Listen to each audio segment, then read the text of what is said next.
If you want to build a bigger collection in Standard, then I highly recommend you play some draft games at the beginning of each new set. But you might be wondering, how much is it worth playing draft games rather than just buying packs? And I don't just mean in general, I mean for you personally. So, specifically for you, how much exactly is it worth to do drafts instead of buying packs? Well, I'm going to show you exactly how I work this out here using this spreadsheet, and hopefully you can do the same as well.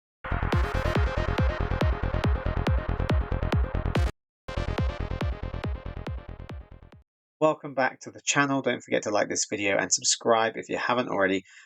This is my draft success tracker. So I'm going to show you exactly what I do to work out how much value I'm getting from drafting rather than just buying packs, because you could do it either way. There's a lot of value in drafting, but I know lots of people don't like drafting. So buying packs and just getting golden packs is a very viable alternative to actually doing the draft events. But if you're not sure which would be better for you, you can do some draft events, track your results, and then see exactly how much it's worth for you in rares, down to decimal points, if you really want to find out in that much detail. So yeah, this draft success tracker is a spreadsheet I put together. You can find it on my Patreon at patreon.com/GameSchoolDad MTG. The link's in the description if you want to have a look there.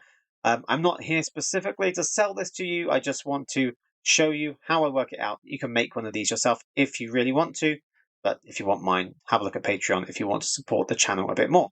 Okay, so I'm going to run through exactly how this works and walk you through it. If you want to build your own, you can. If you want mine, have a look at Patreon. So what we do with this is we track the results from each of our draft events or sealed events, if you do those, and it works out a value in rares. Is basically how I'm working this out. The value is in rares. The rares that I get from drafting compared to the rares I would get from buying packs, and then compares the two. So the way this works is we do our draft events. We do a premier draft.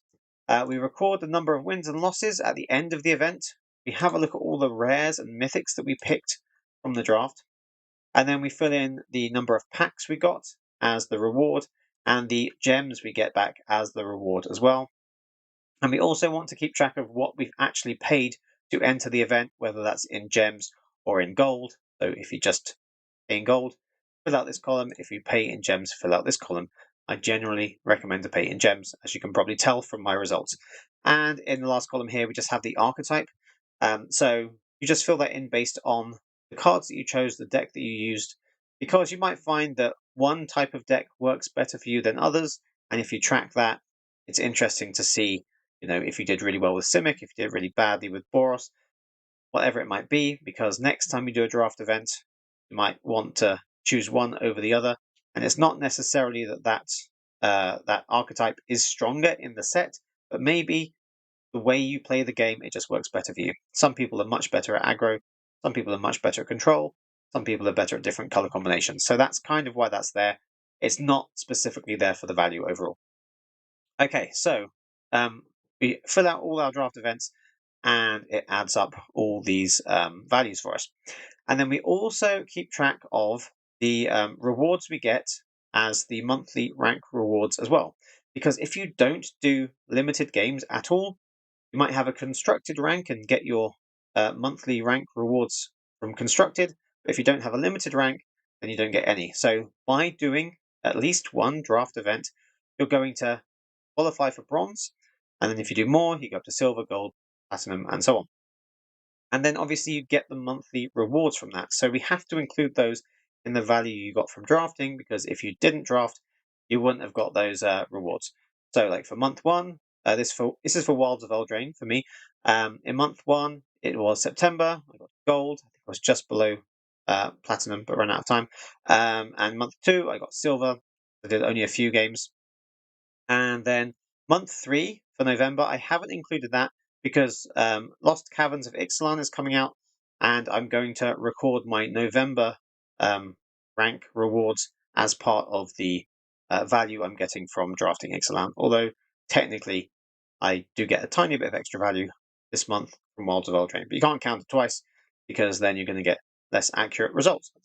And then what this does, it adds up all the rares and mythics we got from the draft events, and it adds up what we get from the packs. So the reward packs are worth a certain number of rares, and it adds up the gold we get from the monthly rank and the packs we get from the monthly rank as well. And it gives us a value in terms of rares. So 105.53 rares is how much value I got from doing these 9 Premier Draft events I did for Wilds of Eldraine on my main account. I did some on my other account as well. But this is just working out from one account. And then it compares that to the pack value. The pack value comes from the gems that we paid and gems we got as a reward. So we won 10,300 gems, but only paid 12,750 gems.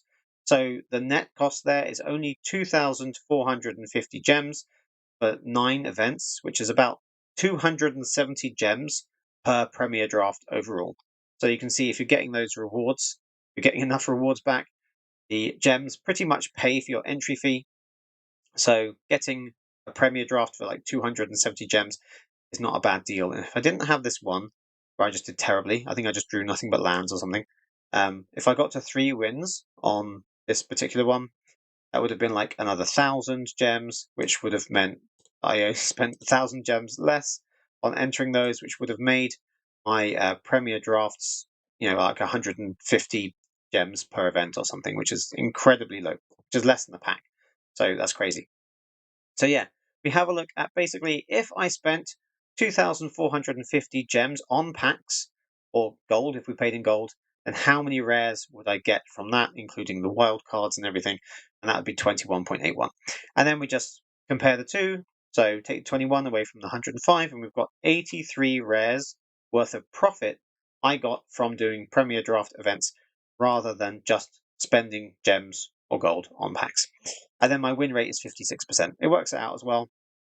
It's not actually required for the majority of the spreadsheet, like the wins and losses here. They're just recorded for your own information. Normally, my win rate is like 59 or 60%.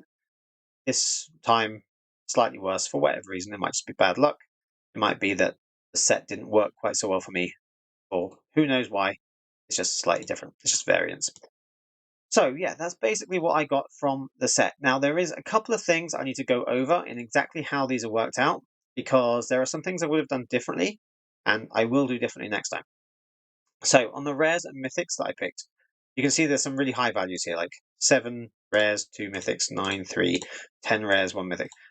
That was because when I was choosing my cards in the draft, I also included the Enchanting Tales rares and mythics that I picked from the packs as the rares and mythics here.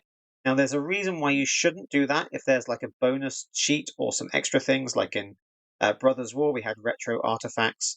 In Wilds of Eldraine, we had the Enchanting Tales, and like in Ixalan, other ones that come out that are not technically part of the main set.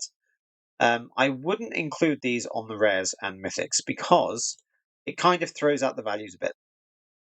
If I had just bought packs, then you can potentially get in a pack the rare mythic that you would normally get in the pack from that set, and you can get an Enchanting Tales rare or mythic, or other rarities, replacing one of the commons in the pack for Eldraine. So technically, the value of packs is higher if I want to include those, but it makes it a bit complicated. So the better thing to do would only be to include the rares and mythics that you picked that are from the main set that you would get in that kind of rare slot in the pack, not just any other card that's a bonus, because it throws out the values a bit. But still, 83 is like quite a lot. It's actually less than that. But even if I take out all the rares and mythics that I got, I still got 12 rares worth of profit. Doesn't sound like a lot that way, but obviously some of these were, rares and mythics from the main set. So it's not like they're all Enchanting Tales ones. But yeah, so I wouldn't include any bonus rares or mythics in that. And then with the amount that we've paid, I've put here 1,350 gems or 1,500 gems. Now I've put 1,500 when I've just paid directly in gems for the event. And I've put 1,350 when I've used a draft token to enter the event, because when you see them in the daily deals in the store and they're discounted, 1,350 gems is typically what you would pay to get that draft token. So I've put that in as that's the cost I actually paid, and if I hadn't bought that, that player draft token in the store, that's exactly how many gems I would have, had extra on my account that I could have bought packs with. So I think it's fair enough to say that when you're using a player draft token, put the discounted amount for that in there. But if we did change all those to 1,500, and if we take out all the rares and mythics, I still got more profits from drafting rather than just buying packs anyway. So some places I'm kind of being generous to myself there, but it's mainly the rares and mythics picked. I think the gems paid is pretty fair. The other thing is that you also get a player draft token from the Mastery Pass if you pay the 3,400 gems for the Mastery Pass every set, which I recommend if you do have the gems available. Then technically you get a player draft token for free or included in that Mastery Pass. So you could, if you really wanted to, just say that one of those Premier Drafts was free and it wasn't really spending 1,350 gems. It wasn't spending anything, so you kind of got it for free.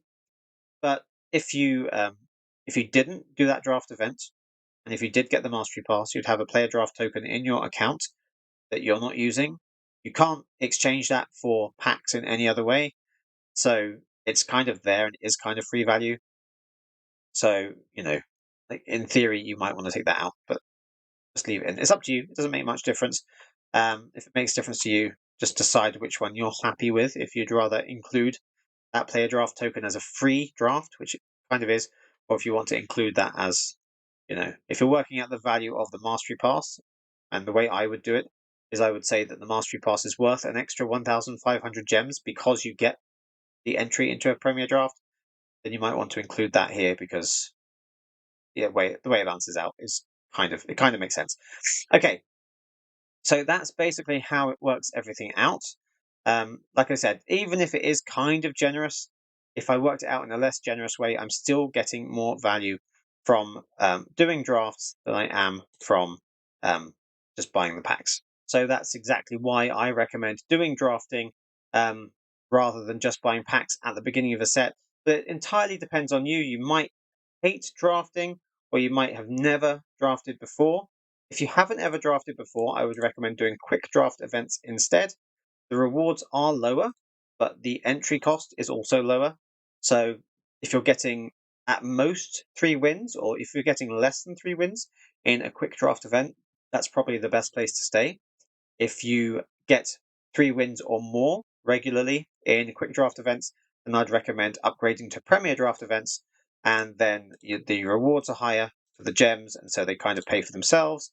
If you get, if you get 4 wins, and whether you're spending a player draft token or you've spent the gems directly, it's pretty much paying for itself. If you get 5 wins or more, then you're in profit with gems, and you've not only got the cards from the draft and the packs as a reward, but you've ended up with more gems in your account than what you started with. So yeah, if you do get used to doing quick drafts, you want to upgrade to Premier Drafts, that will be better for you if you get 3 wins or more on average. And then with sealed events, if you want to do sealed events, you can work it out the same here. You just put your gems paid as 2,000 gems, whatever it is, put in your rewards and the rares and mythics that you opened in the packs that you've got, and number of packs you get as a reward, and it will work it out exactly the same. So there's options to put all of those there if you do a variety of games, or if you'd want to just do sealed or whatever it is, then yeah, you can do that with this kind of spreadsheet as well. But if you completely hate draft events or limited events and you don't want to do it, or you've tried it and you just keep getting like no wins or 1 win in an event, which some people do, and like no judgment on that. If it's not for you, it's not for you. It's absolutely fine. You can just buy the packs, and you still get pretty good value, to be honest, from buying the packs. And you can have a look at another video I've got in the description to have a look at on basically how much value you actually get from just buying packs if you don't do the drafting at all. So that is, like I said, a viable option if you don't draft. So I would love to know if you track your own draft success in any way using a spreadsheet like this, or if you have no idea how much value drafting is for you. Let me know in the comments how you approach this and if you think about it in that much detail or not. And if you're interested, like I said, in getting my spreadsheet, you can have a look at Patreon. If you want to make your own that basically does the same thing, then go ahead, feel free to do that as well. So I hope that was helpful. Don't forget to like the video and subscribe if you haven't already. And thanks for watching this video to the end. I'll see you in the next one.